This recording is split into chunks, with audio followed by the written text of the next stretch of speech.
Welcome to the Regeneration International podcast. Hello, Vandana. It's so wonderful to have you here, and I'd like to welcome you and just introduce you to our viewers. Vandana is a legend in many ways. She has won multiple awards and prizes. Two of the notable ones are the Sydney Peace Prize and the Right Livelihood Award that we actually call it the Alternative Nobel Prize, but for most of us, the people who actually get this award actually deserve it, and Vandana definitely deserves it. The other thing about Vandana, she's a prolific author. I've lost count of the amount of books that she's written, and she tends to publish more than one book a year on a whole range of subjects. And one of the most critical books she wrote was called The Violence of the Green Revolution.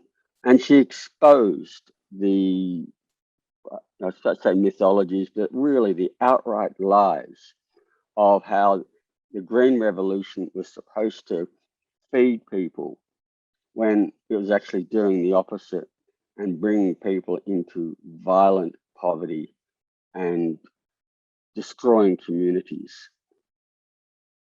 The irony is that, I shouldn't even say irony, the sadness is that in this day and age, the Green Revolution is causing even more problems around the world on multiple continents.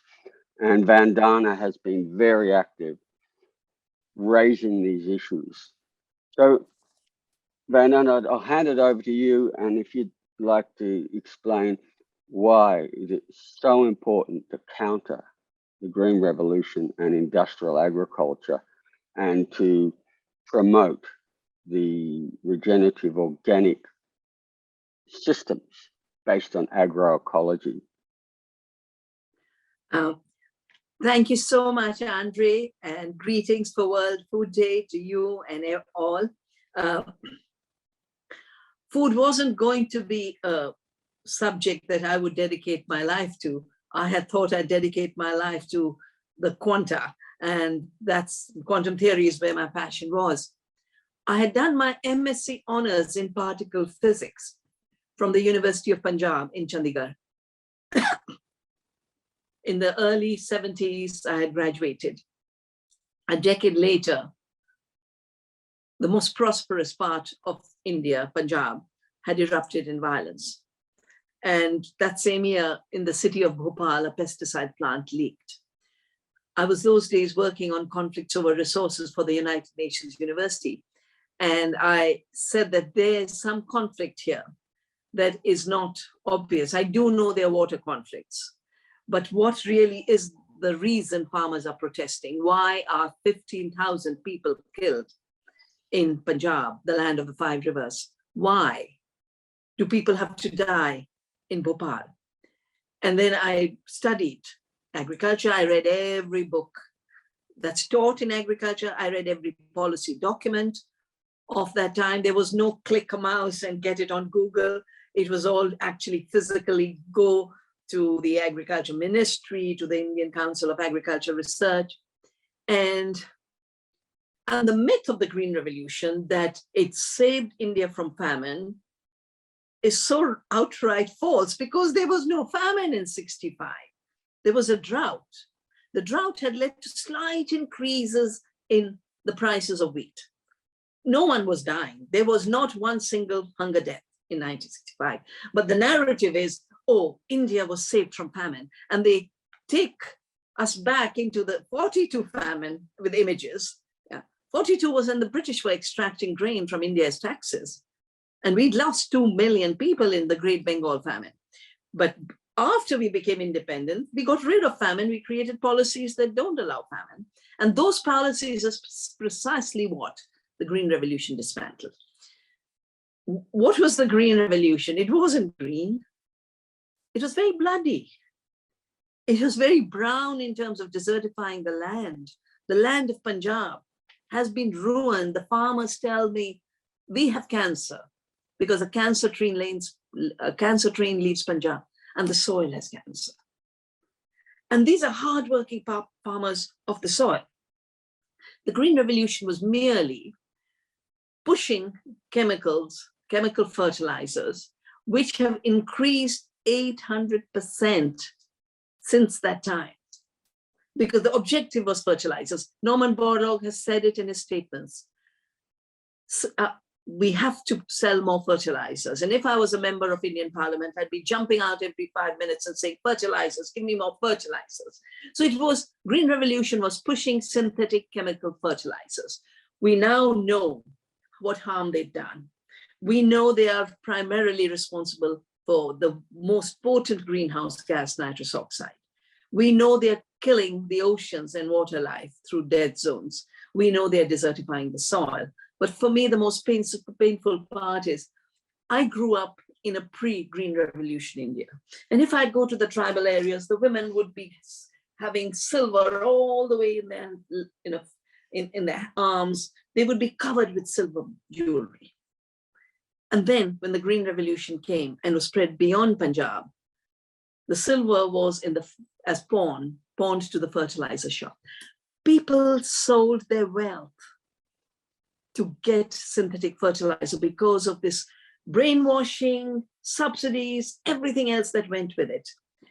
So the real wealth of the farmers was robbed for a leftover chemical weapon, because synthetic fertilizer, nitrogen fertilizer, is made by the same process that makes ammunition and explosives.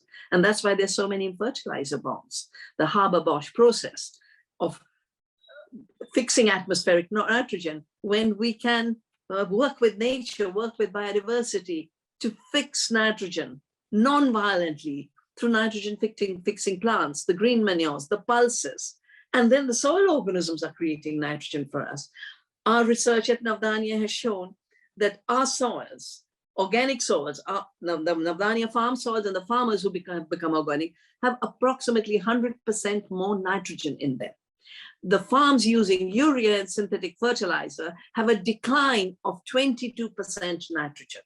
So the Green Revolution got farmers into debt. Farmers became outraged. That's why the violence of '84 took place. And when I wrote the book, The Violence of the Green Revolution, I was using my quantum philosophy, that the context is what creates the phenomena. It's not a Cartesian cause of particle A hits particle B. No, the context allows the same quanta to become a particle or a wave. The context of the Green Revolution imposed by the United States as a weapon of war. Kissinger said, food is a weapon. They used the double speak of peace, food for peace, but really it was about control.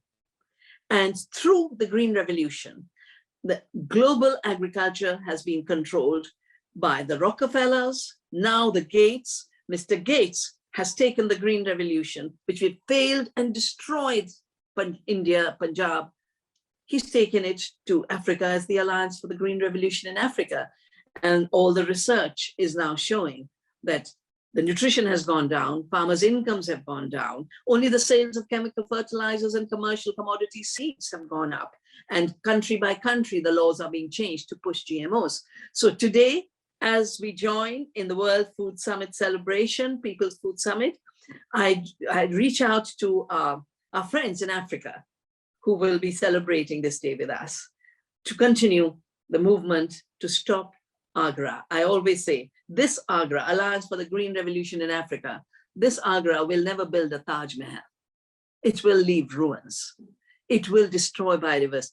And therefore, around the world, we need to stop the violence of the Green Revolution, which is the violence of industrial agriculture, which is the violence of chemicals designed to kill both human beings as well as life on Earth. The biodiversity of the planet has been destroyed by the Green Revolution. It was 75% already gone in 1995 when we did the meeting on plant genetic resources in Leipzig. Today it's above 90%. Today, 80% of the insects have gone. If you use insecticides and pesticides, that's what you do. But more importantly, if you use a chemical to kill green life on plants, and you've done so much work, Andre, the beautiful book you wrote on growing life, that ultimately it's the photosynthetic biomass that creates life on Earth and gives us food. And here is a weapon, glyphosate, Roundup, to destroy photosynthetic biomass. What could be a bigger crime against humanity and against the Earth? You mentioned Agra, and I think one of the really telling things about Agra, it started in 2006 with the aim of doubling food production, and the Gates Foundation, with the help from Rockefeller and the US and UK governments, put in over $1 billion into it, mostly to push synthetic fertilizers, synthetic pesticides, and GMOs. And the result at the end was, in the target countries, there was 30% more hunger. And I look at the figures, when we talk about, when we start looking at hunger around the world, today's World Food Day, and we look at food insecurity, it was slowly dropping until the 1990s, and then in the 1990s it starts to take off. We have more hungry people now than ever before in the history of this planet. And it's in the 1990s where we saw the introduction of the Roundup Ready GMOs, but really the push for modern industrial agriculture. So I'd just like for you to just sort of speak more on it, how this whole push for essentially growing commodities instead of growing food is increasing the number of people who go without adequate nutrition. Now having spent more than 4 decades on reflecting what food is and saving the seeds of life that give us food. Navdania means, as you know, 9 seeds. It stands for diversity.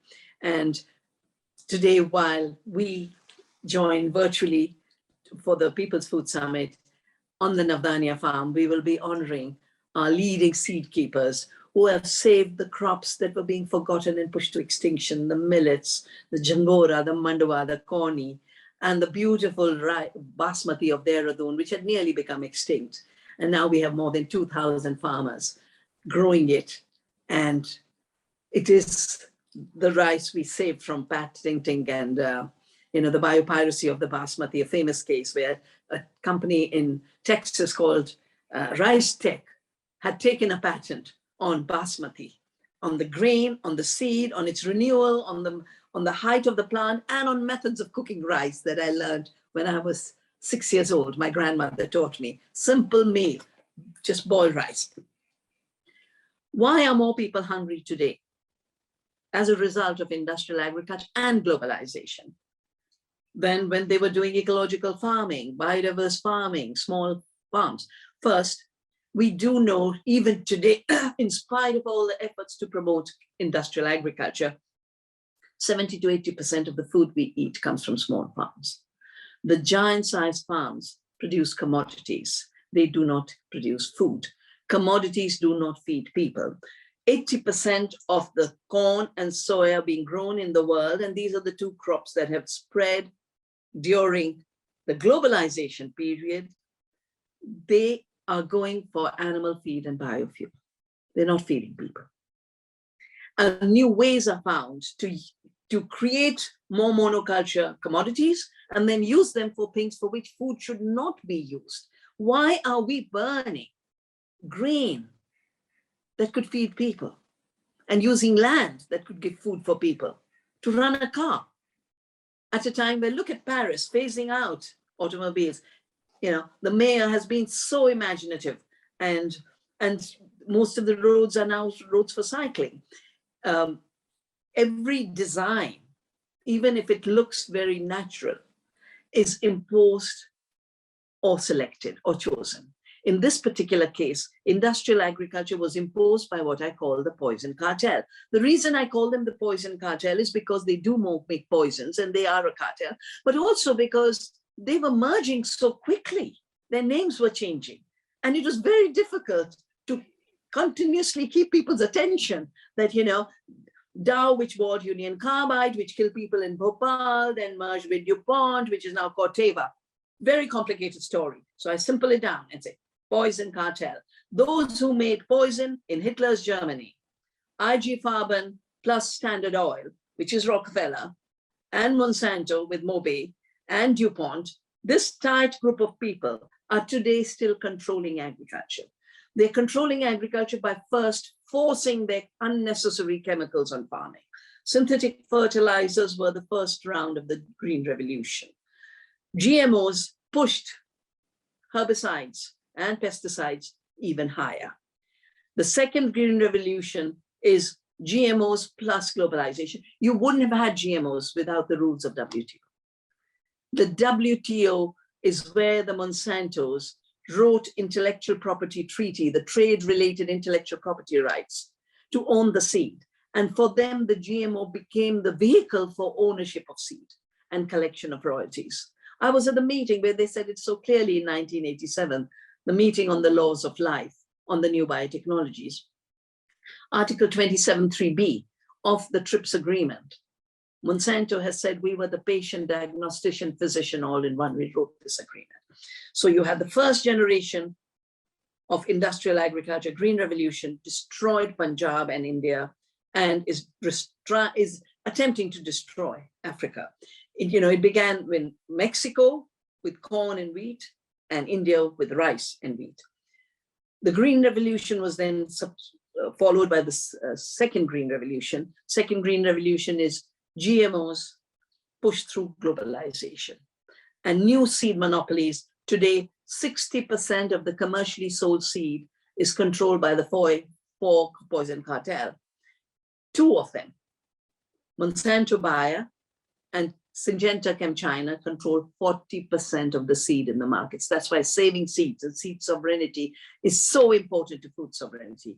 And right now, we are in the midst of the next fake revolution, to this time pretending to solve the climate problem.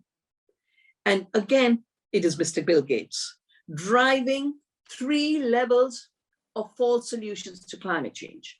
First, still pushing synthetic fertilizers. I keep this book of his on my desk, How to Avoid Climate Catastrophe. He wrote it just before the summit in Glasgow. And the summit was really, everything came out of this book. Here is Mr. Gates in Africa, standing in front of a fertilizer plant, saying, I'm happier than I look. Anyone who can be happy with synthetic fertilizers has got something missing in his thinking and his understanding of how the world works and how life works. He's on his own website, he's actually said, I love fertilizers. If fertilizers have already damaged the world and given us greenhouse gases, how can more greenhouse gases be a solution to greenhouse gases? Now, as Einstein said, a clear sign of insanity is to do the same thing over and over again and expect a different outcome. Well, here's this man expecting a different outcome from the same thing that causes nitrous oxide and 300 times more deadly than climate change. Second, hugely damaging, criminalizing animals. You have to have animals in any ecosystem, perennials, annuals, and animals. Without the 3 playing their role together, you cannot have a sustainable ecosystem. All ancient farming systems were combinations of agroforestry, mixtures of crops and animals, either as in pastoralism or as animals like on the Navdania farm, where the energy doesn't come from fossil fuels, it comes from renewable energy of animals. The fertilizers don't come from synthetic fertilizers based on fossil fuels. They come from the gifts of the cow, the amazing ways of making compost, hundreds of ways in which you can transform the organic matter as well as the gifts of the cow to have even richer soil and soil fertility, the Jivamrit, the Panchamrit all of these systems since ancient times in India. The third very, very ugly part of, and talking about, this constant citing of science, how can a man say the problem with animals and herbivores is they have four stomachs? That's the problem. No, the four stomachs are designed to make them digest the roughage that animals eat. Now, if you give them intensive feed of corn, GM corn and soya, of course they're going to get sick like we get sick with bad food. 75% of the chronic diseases are related to our eating industrial ultra-processed food and chemically contaminated food. For the animals also, herbivores means they like herbs. Grain was not their diet. So you torture them with the wrong diet just to make more money. And then you criminalize all the farmers of the world. Look at the laws in Netherlands that would totally decimate small farms. Look at the idea that 1 million sheep should be finished off in Ireland. And why is there a tax on burping in New Zealand? These are natural phenomena. This trying to escape the natural phenomena and equating the violent system with the non-violent system is the misconception we are living through. So then Mr. Gates goes on to say, and finance up startups to make fake milk, fake food, fake breast milk, biomilk to solve climate change. How, I have breastfed my baby. And there's zero distance between the baby and the mother. Here he wants to create more food miles with fake milk that will totally destroy the baby's health. If the packaged foods of Nestle has devastated baby health, can you imagine what genetically engineered synthetic milk made in labs for babies will do? So we are at a threshold right now. And this year's celebration of people deciding their food future is getting rid of the artificial synthetic fertilizers that have caused the ecological catastrophe. Getting rid of the GMOs, bred for more Roundup, more glyphosate, more pesticides that have failed as a technology to control pests and weeds. They've given us super pests and super weeds. And third, to defend our real food, the diversity of our food cultures, and already tell Mr. Gates, quit our food system. As we told the British, quit India when they caused famine in 1942. That's the year we said, quit India. When Monsanto came illegally to India in 98, we said, Monsanto, quit India. Now that Mr. Gates is trying to control the whole world's food, agriculture, mines, thinking, and is the largest farmland owner of the United States, it is time for all of us to join hands and say, Mr. Gates, you're a destroyer.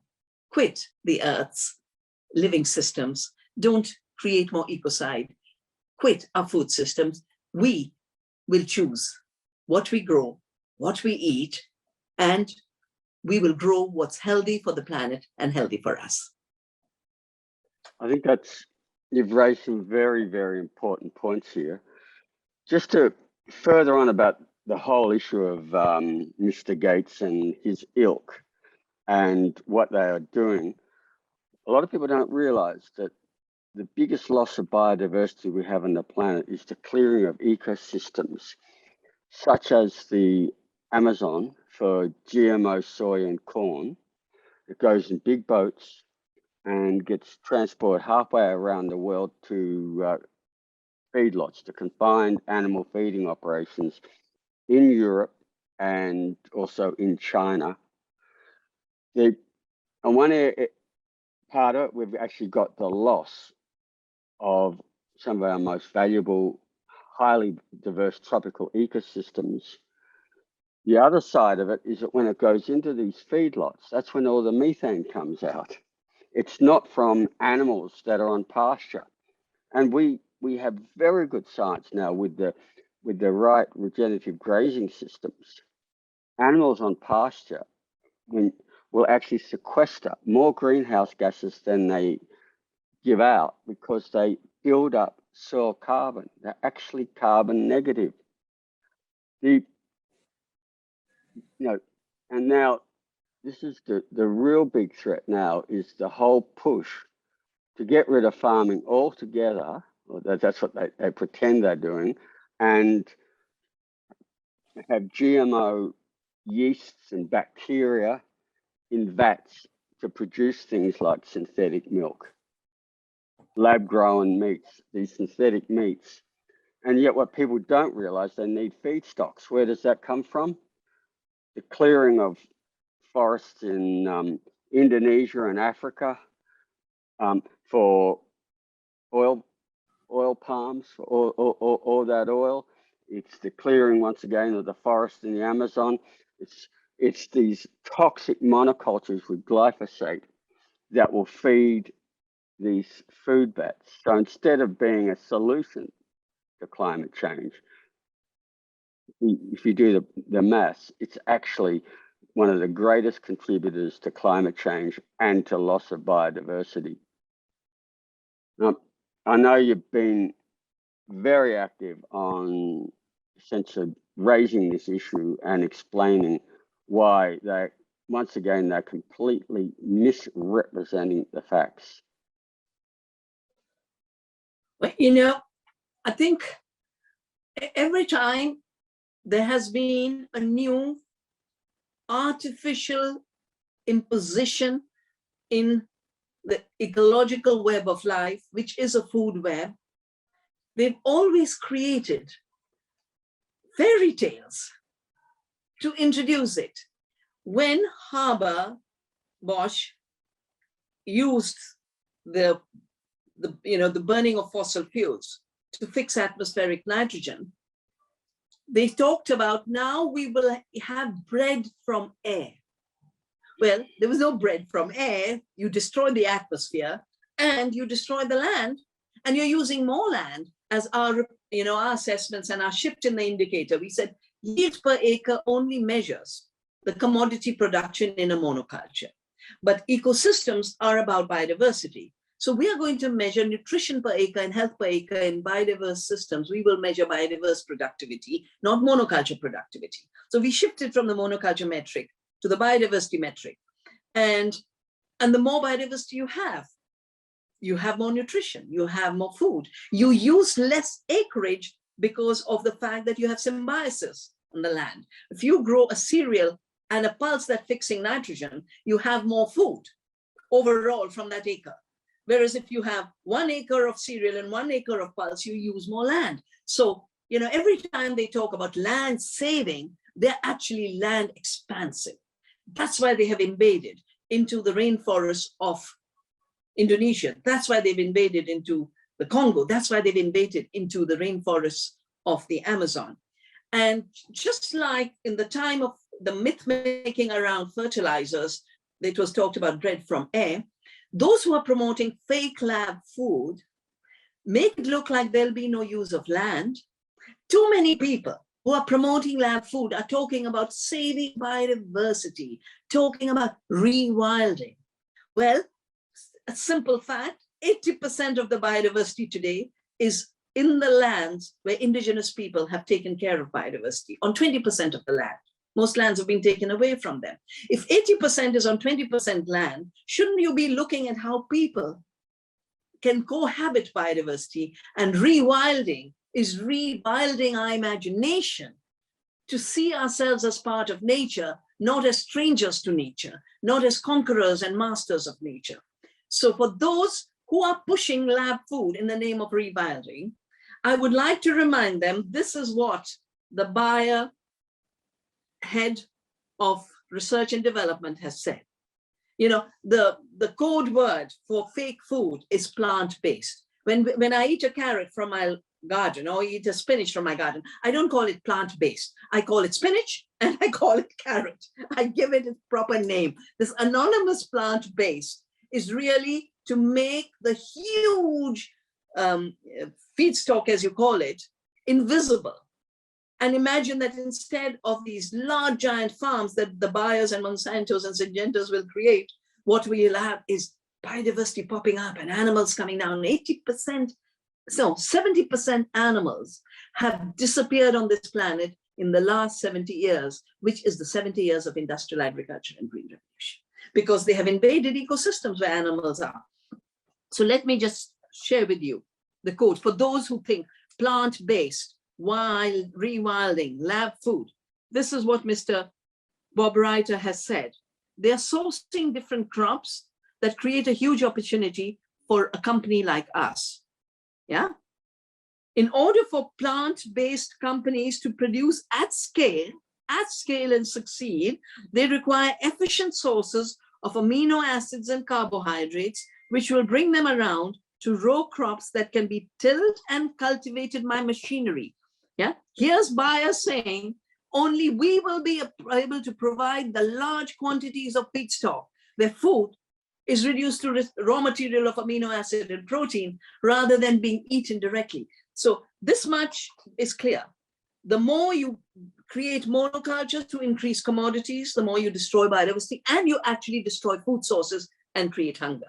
Second, the more the distancing between the food itself and the final product, whether it's through ultra-processed food or through lab food or through global supply chains, the longer that distancing is, the more the pollution and more the degradation of food. So we have to shorten the distance, both in terms of processing and in terms of food miles. This is why localization and diverse food systems is vital for both protecting the planet and our health. And we have to remember that lab food will not come out of the air. Lab food will take over every piece of land, destroy every forest, displace every farmer. And the slogan that is being put out of farming without farmers and food without farms, we have to say no. We want farming with more farmers. You've already displaced through your chemicals and your machines too many people. Farming is love for the land. Farming is care for the earth. More people should have the opportunity. And I know if we created new systems, all kinds of backgrounds, people from universities, engineers, they come to us at Navdania for learning how to be an organic farmer. Given a choice, a person would rather be farming than sitting to make billions for the financial system. More people would rather be farming than sitting in the biotech industry if they had the choice and if they use their consciousness. The second thing we have to do is food without farms. No. Food from the soil, food from biodiversity, that is the only thing worthy of being called food. Everything is food, everything is something else's food. Eating is living within the food cycle. Growing food is living within the food cycle. And we can play a creative role, regenerative role in that cycle, or a degenerative, destructive role in that cycle. We who have gathered for People's Food Summit are here to regenerate the food cycle, which is regenerating the carbon cycle, which is regenerating the planet cell, which is regenerating people's livelihoods. It's regenerating our health. Based on that, for me, another one of your books that I regard as one of the most impactful is Health per Acre, where instead of just talking about how many tons per hectare of a commodity that's produced in a monoculture, you look at the total nutrition from a biodiverse, organic, agroecological system. And in that, you show that you can produce far more nutrition per acre, per hectare. And for instance, if India was to adopt these small, highly biodiverse organic farms, you could feed 2 Indias. Yeah. So, when I did the Violence of the Green Revolution book, and I would go to Punjab and I would see these rows of wheat and rice, and my mind would come back to our mountain agriculture, little fields, little terraces, but full of the biodiversity, the Baranaja system, the 12 crop system, 12 crops growing together, never lonely monocultures, always mixtures. Even rice, which people think only grows in monocultures. We have a study on the rice and duck system. If there are ducks in your rice paddy, you need no fertilizer. The amazing system of Chemenketu in Kerala, where the shrimp and the rice system works together. The shrimp is there when there's more salinity. And the shrimp droppings are the fertilizers for the rice season. And the straw that drops is the food for the shrimp. It's a totally internal input, permanent cycle system. So I just, I could see, I said, there's more food here, less food here. So we're going to measure. So we started creating the biodiversity-based productivity measure. We said we'll measure everything a farm grows. Most of the time in agriculture yields, you never think of the trees, but agroforestry is vital to sustainable agriculture. I mean, a jackfruit, just think of how much a jackfruit does. If you had to compete yield of jackfruit with any system, nothing would compare. Jackfruit, so abundant. And we've just had a festival, our Bhumi festival, and our friends from the South had brought, they gave jam of jackfruit, squash of jackfruit, cake of jackfruit, flour of jackfruit. There's not a thing you cannot make from the jackfruit. So not only did we get rid of biodiversity of our crops, we got rid of biodiversity of farming systems. And so we started to add all the biodiversity, and then we took the crops. And because we have very, very sophisticated system in India of our National Institute of Nutrition measures the nutrition of crops and has a whole book on the nutrition of indigenous crops and indigenous foods. So we took the biodiversity productivity, then converted that through the tables of the Nutrition Institute into nutrition per acre. And then it's so clear that if all of India was farming the way India used to farm, it's not introducing something ancient, something alien. It is remembering that when Albert Howard came to India in 1905, he saw the fields were fertile. He saw the fields were full of mixtures. From here, he learned the principles of organic farming. And the two principles he took back from India were biodiversity, mixtures, never alone, crops should never grow alone, and the law of return. The law of return is both the law of gratitude to the earth for giving us what she does. The law of return is also of maintaining the cycle, what Liebig called the recycling, the law of recycling. Now, every scientist has realized life is about recycling. All the fake pseudoscience of a violent agriculture that is more like war than growing food is always trying to escape the cycle, whether it's through synthetic fertilizers, through GMOs, and now through fake food. But this escape will only cause more damage. We have enough potential in the earth, her biodiversity, our cultures, and ecological knowledge to see that the more we conserve life on earth, the more we protect the pollinators by not spraying pesticides, the more food we'll have. Our research has shown 1/3 of the food on our farm is from the pollinators. Most of the food on the farm is from the soil organisms. And then the seed itself, take the living seed, living soil, and the living networks of diverse beings in managing pests, in managing fertility. The more we intensify these living processes, the more food and nutrition we have. I have right here with me a recent paper, here it is. We usually forget that nutrition comes from the soil, and Howard said it so clearly, the health of the soil, the health of plants, and our health is one continuum. Here's research that shows that regenerative farms, it's a paper by called Soil Health and Nutrient Density, Preliminary Comparison of Regenerative and Conventional Farming. And just as we have found that the biodiverse systems produce more nutrition above ground, but they also produce more nutrition below ground in the soil. And the more the soil is healthy, the more soil organisms it has, we have more nutrients. So they've averaged it out. Regenerative farm crops at 34% more vitamin, more potassium, 15% more vitamin E, 14% more vitamin B1, 17% more vitamin B2.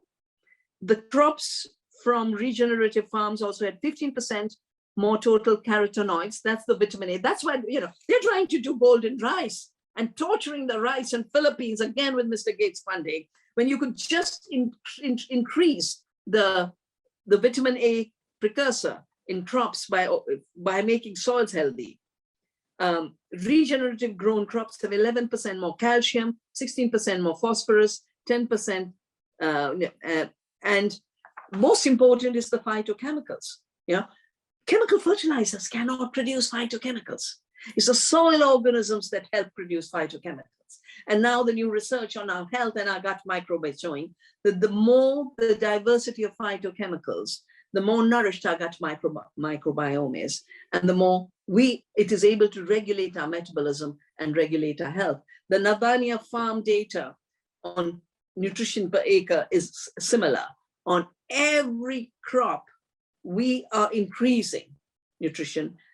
And the data is also available that industrial food is just an empty commodity to be weighed and put in a container ship.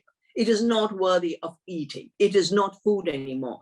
70% nutrients, of major nutrients, 100% of the phytochemicals have gone, but 70% of the major nutrients in food have disappeared the more you use chemical fertilizer. So one could summarize and say, synthetic chemical fertilizers and industrial agriculture is a way of emptying out the soil of its fertility and emptying out our food of its nutrition.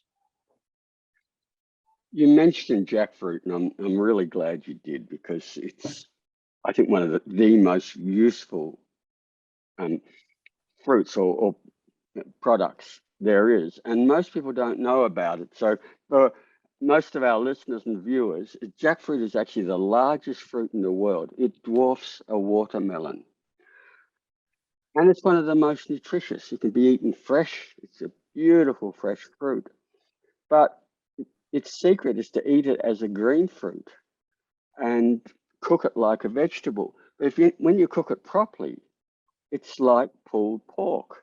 And when you cook it with the seeds are like nuts and they're very rich in proteins. And what we have is a totally natural meat, how can you say, meat replacement, but, full of protein, that you don't have to have all the synthetic chemicals and poisons in it. And I think this is a real issue at the moment for pushing these so-called synthetic meats and saying, oh, these are vegan friendly, when really what we're talking about are highly processed, highly toxic, made with GMOs, limited testing. Where we have testing, we actually know that they can cause a range of health problems. When we, say for India, for instance, South India, it has had a vegetarian vegan culture for thousands and thousands of years. We have all the protein replacements we need, that they're absolutely delicious foods, and we need to get people back to eating these wonderful plant, traditional vegetarian proteins, and it'll benefit everybody to have more of these in their diet. Jackfruit should be everywhere. It's so good. Instead of these synthetic plant-based meats that are really toxic junk food. So your thoughts on that? Yeah, I think if we were to look at, what is the planetary health crisis? That the weather systems, the climate systems, the self-management by Gaia of the climate has been disrupted by chemicals based on fossil fuels and fossil fuels themselves. So I see the climate crisis as a metabolic crisis. Is the equivalent to diabetes. Our metabolic disorder when we eat junk food is diseases like diabetes. The metabolic disorder of Gaia, based on junk energy, fossil fuels and junk chemicals, is destabilization of the climate system. But it is a metabolic disorder, and we need to heal that metabolic disorder by withdrawing the chemicals, by withdrawing extra dependence on fossil fuels, and letting the cycles heal themselves. The health of the planet is also the biodiversity. Yeah. And again, I would tell everyone to read your amazing book, Growing Life. agriculture is about growing life. Living is about growing life. We should be growing life. And if we're growing life, we will grow more biodiversity. If we're growing more biodiversity, we will heal the climate system. So the biodiversity crisis and the extinction crisis and the climate crisis are not two separate crises. They are the same crisis. Everything that's causing climate change is also driving species to extinction and driving biodiversity extinction. But the third part that's linked to it is the issue we started with, Andre, that the issue of hunger. If you don't grow more food, you will have hunger. We are not growing food, as you said, we are growing commodities. So we need to first and foremost bring back all the forgotten foods. We often have, a hiccup, a startup. Oh, they find, jackfruit. And then they want to make flour of jackfruit in America to sell to India. That doesn't work. What works is biodiversity everywhere on the land, biodiversity on our plates everywhere. And the more the biodiversity, the more decentralized our food systems become.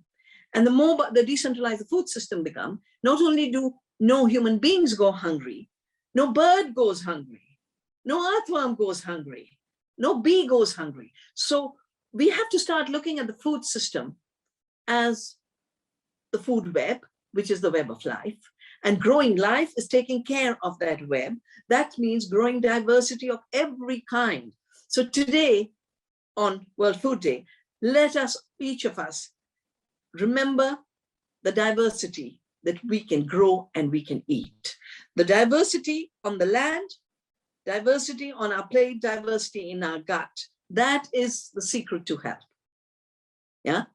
Annam sarva aushadhi, they say in Ayurveda. The best medicine is good food. Hippocrates said it too. Let food be thy medicine. It is time to, the same industry that sells us poisons to make us sick is big pharma. Yeah. Pfizer was the main owner of Monsanto. Pfizer.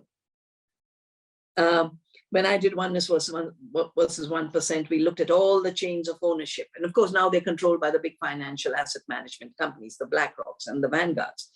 But this is a perpetual money machine. Make people sick, sell them patented drugs. Make people sick with patented products, sell them patented drugs. Same entities, the same buyers give you cancer with glyphosate and then give you a patented drug. We defeated them in India. They wanted to wipe out our laws that prevent what is called evergreening, just a little changing in the drug to say, here's a new drug. So, growing life means growing healthy life. Yeah. And if growing healthy life is the key, then food and health are totally intimately connected. Food and health should not be separated. We should start, every time people complain, organic food is more expensive. And I always remind them, I said, that cheap food is hugely subsidized. It's not the real cost. We've done, besides health per acre, where we measure the true nutrition, we've done wealth per acre to do the true cost of industrial agriculture and chemical farming. And the shadow of, the shadow costs of chemicals in farming for India in terms of harm to animals, harm to farmers, harm to the ecosystem is 1.3 trillion. Then you add harm to our health, that brings it to about 3 trillion. We're talking about the shadow impact being more than the GDP of the country. So growing life is growing food, is growing health, and we should start looking at food as a health system. We should definitely not see it as a commodity production system, because that's where all the distortions in metrics and yields and profits come up. Because if you subsidize them, I have watched, Europe had absolutely no factory farming. And then the GMO soya industry invaded into Amazon, created such huge surpluses, invaded into Argentina, destroyed Argentina's forests. Then they drove the cap policies to force factory farms as a market for the GMO soya animal feed. The same is the case with shrimp. The shrimp aquaculture is driven by the the feed industry. So the feed industry is, first you create monocultures, you create pseudo surpluses, then you create unnecessary, harmful, destructive sectors of the economy, like factory farming of animals. We should get rid of GMO soya in the Amazon. We should get rid of factory farming everywhere. Animals should be free, farmers should be free. Farmers should be free to save their seeds. Farmers should be free to grow their biodiversity. And eaters should be free to eat food free from chemicals, from GMOs, and from destroying the health of the planet. That means long distance dependence. You mentioned about the long distance supply chains from growing the monocultures of GM foods and supplying the CAFOs, the confined animal feeding operations, as they call them. I think I prefer to call them cruel animal feeding operations. And that the end result is this, is that for every 10 kilograms of vegetable protein or plant protein that is produced, the end result is 1 kilogram of animal protein. Now, there's something very, very wrong with that. That shows we're using 10 times the amount of protein than we need to. We're clearing all these ecosystems, whereas we could, I suppose what you have proved, and I've proved that we're both farmers on our farms, that we can produce more food, more nutrition per acre, per hectare. And I'd just like to end now with you just explaining, the example of Navdania. You're a farmer, a very successful farmer. Your farm has trained so many people. I was just there last week. And just to explain people what you do in Navdania and how you can show that these highly biodiverse systems are productive, and the fact that so many people have been trained and you're scaling this up globally. Navdania means 9 seeds, was formalized as a separate entity in 91, but I started saving seeds in 87 when I heard the poison cartel talk about owning seed through genetic engineering and GMOs. That's the day I said, I will save seeds, and I will not allow the laws they want to write to criminalize seed saving to be implemented in our country. So we have managed to pass a law, Article 3J of our patent law: plants, animals, seeds are not human inventions. Simple, ethical recognition that we are part of an earth family. We've created 150 community seed banks because we believe seed is a commons. Seed has always been shared, and seed should continue to be saved and shared. On the Navdania farm, which began as a living seed bank, we started with, at that time, 200 rice varieties. Right now, we are conserving 750 rice varieties on the Navdania farm in Dehradun. But because rice has very, very special narrow niche of where it can grow, the seed bank in Orissa, which is the heart of biodiversity of rice, has more than 1,200 varieties, including salt-tolerant rices, flood-tolerant rices, aromatic rices. And we have helped, after every cyclone, distributing seeds that farmers can bring back their agriculture through. So the diversity of the seeds in our living seed banks are the answer to climate change. They are the recipes for climate resilience. And from a few seeds we can multiply, and we shared 2 truckloads with the farmers of Tamil Nadu after the tsunami. So beginning with the seed, the Navdania farm grew from a conservation farm to a farm where we started to do research. We started to do training. It became a learning center. Bij Vidyapith, the school of the seed, as well as, because some people can't pronounce Bij Vidyapith, we also call it the Earth University.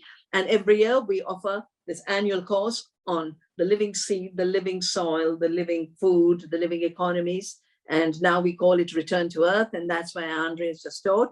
And for next year, look out for the announcement in the Navdania Earth University website.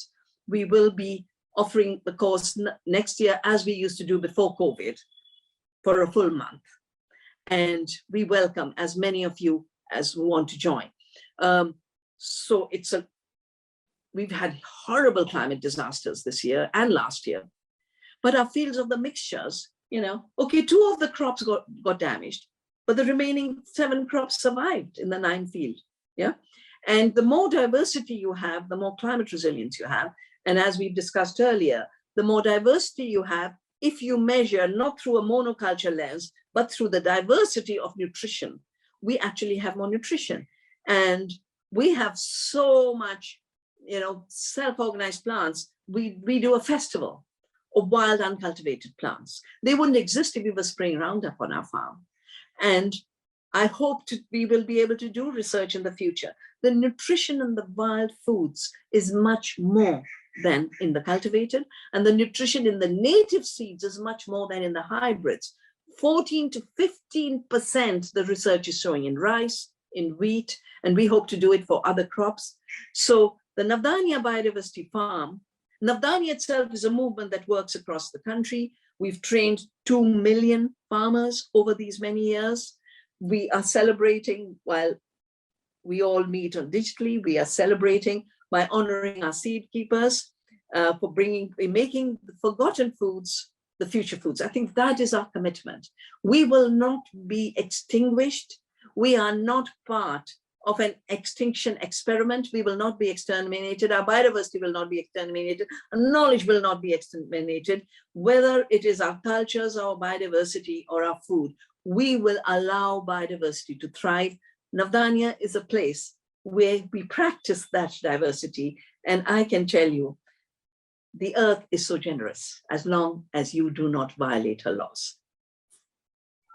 Vandana, I just want to thank you so much, not just for this session, but for everything that you've done for all of us on this planet. You are truly a treasure. So thank you, Vandana. Thank you, dear Andre. Bye-bye, and love to all on World Food Day. Bye-bye. Thank you. Bye-bye.